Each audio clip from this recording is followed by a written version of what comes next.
channel, so forewarning, of course, they decided to do fucking instruction while I am trying to film, so bear with me.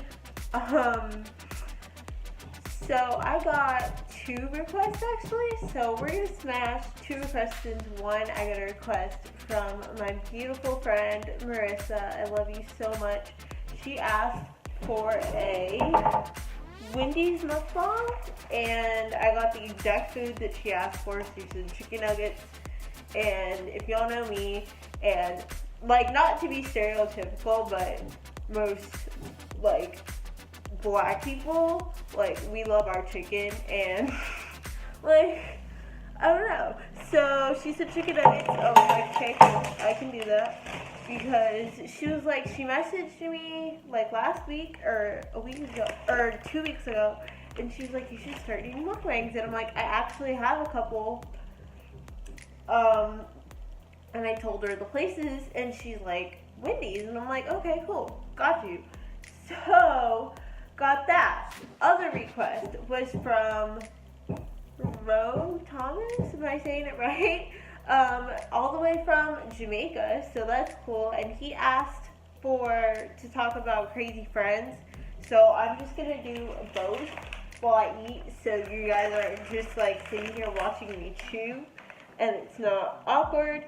So we've got our 10 little chicken nuggets here, and I'm just gonna put them down, and then we've got our fries. I love Wendy's fries for some reason. Like, back in the day when I first started using sea salt, I was like trying everything, but I love that they have like the little skin on them. Oh my gosh. But yeah, so let's get into the story time. Forewarning, my cat just came over here, and I have chicken, and she loves chicken, so you might hear a little meowing. But okay, so this particular story happened about 2 years ago when I turned 21.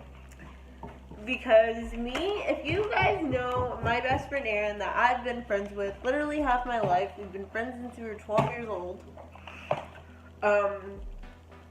Her birthday and my birthday are 3 days apart.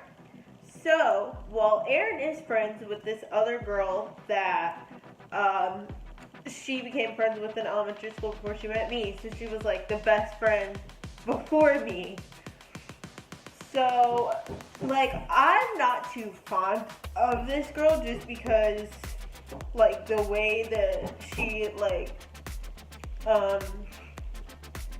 A, treats Erin, and B, like, chooses to, like, I mean, like, she has kids, she had to do what she had to do, and I mean, like, at this point, she doesn't strip anymore now, but she was a stripper back then.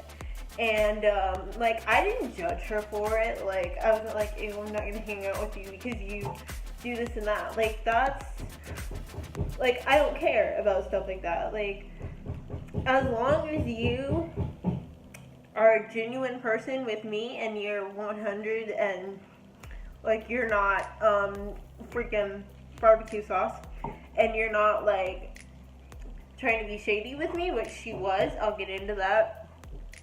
Like, I'm cool. Like, just be 100 with me, and I'll be 100 with you.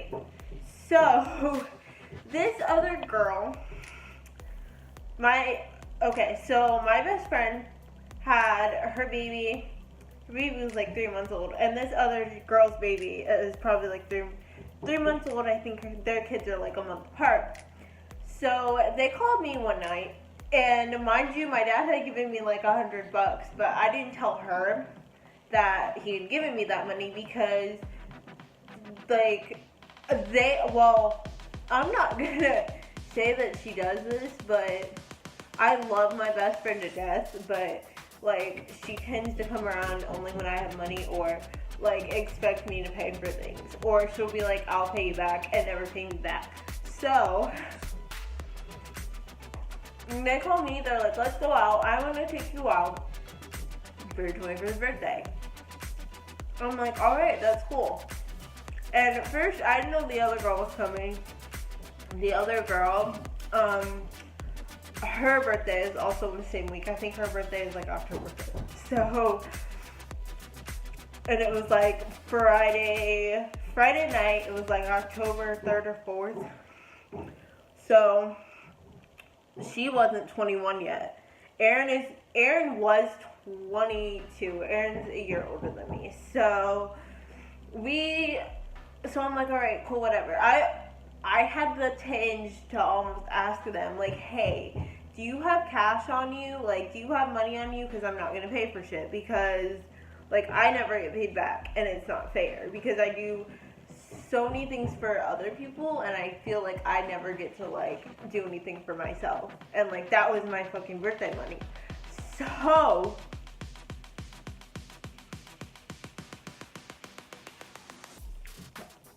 So they picked me up or whatever. I brought clothes with me. I get dressed. I didn't even look that cute because I had a boyfriend at the time, and like, we're just gonna go out, dance, have a couple drinks. Like, I don't need to look cute. Like, the other girl did my hair, and I just didn't have makeup on because I didn't give a fuck. And then we all get dressed, and they're like, okay, well, who's gonna watch the kids? Well, our other friend comes to watch the kids because the other girl's sister agreed to watch her baby, but not her 2-year-old son, which I thought was completely fucked up. So I had to pay her because nobody else had money. So strike fucking one. Okay.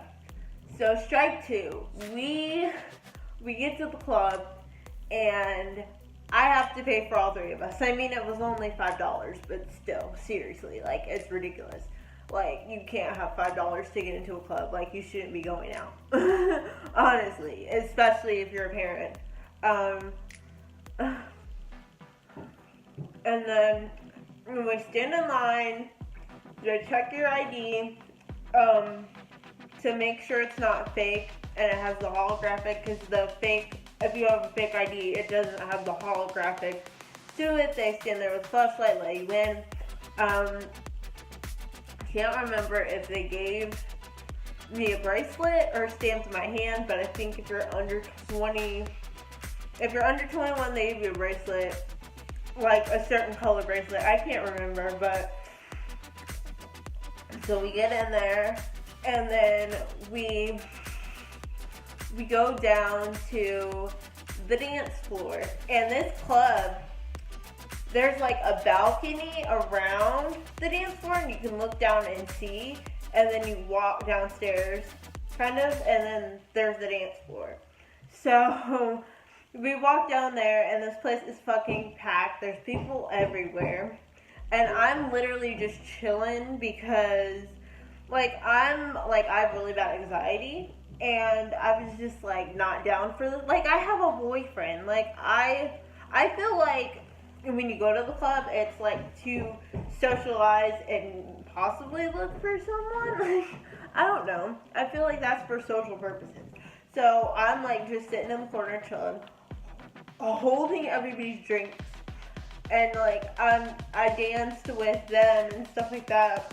And so this one guy, I look up, like, on the balcony, right? And this one guy's, like, staring at me. And I'm like, okay, you know when you're drunk? Because I had about, like, 2 or 3 drinks at this point. And you know when you're drunk and you can't remember where you know somebody from. And you're like, I know you, but I don't know where it's from.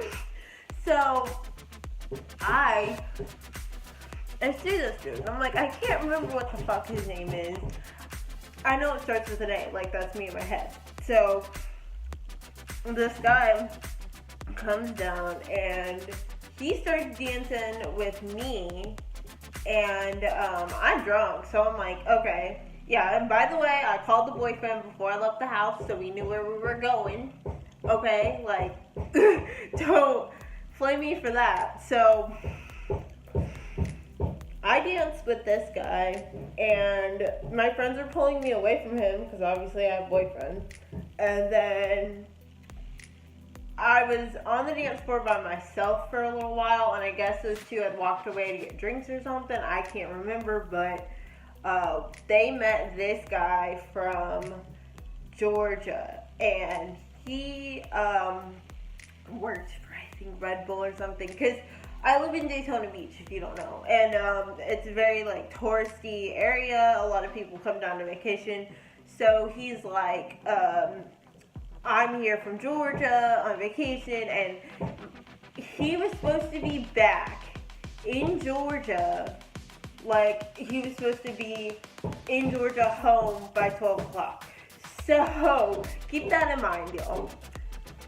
So they meet this guy, they're talking to him. We stay literally till the club closes. It's like 2 or 3 in the morning. We're walking out with a couple of guys, and this guy's like, and literally, y'all, Aaron was tore up. Let me tell you, girl. Okay, so Aaron's so drunk that she's like literally passed the fuck out on the sidewalk. So I'm like looking at him like, can you drive? Because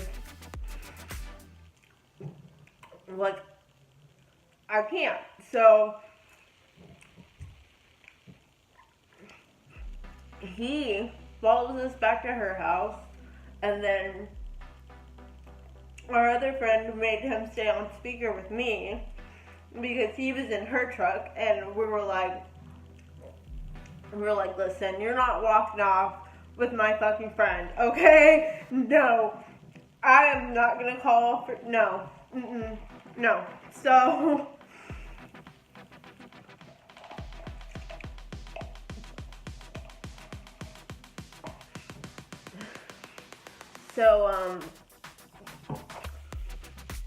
we get everybody home, and they went, like, the friend that was babysitting was sober, and I'm like, dude, can you take me home? And they're like, no, just stay here. I'm like, you can drive, take me the fuck home, I live around the corner.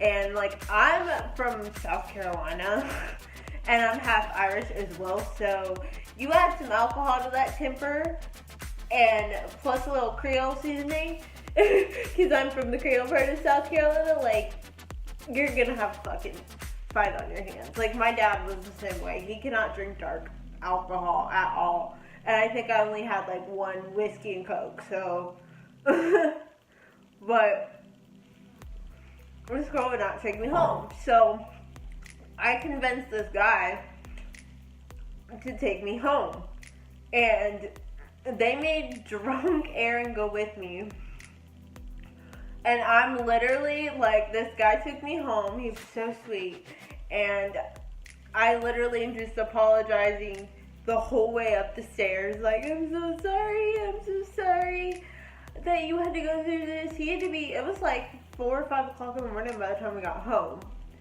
And he's like, it's fine. So, y'all, I check my purse the next morning, and all my fucking money is gone. I don't know what happened to it to this day. And I don't know who took my money. My mom actually confronted Aaron about it, and Aaron just looked at her sideways. So yeah, this is a story about how my friend took my birthday money. Don't know what happened to it, don't know where it is. So yeah, my friend took my birthday money. Well, anyway, I love you guys oh so very much. I will see you in my next video. All my social media is down below. Stay true and stay weird.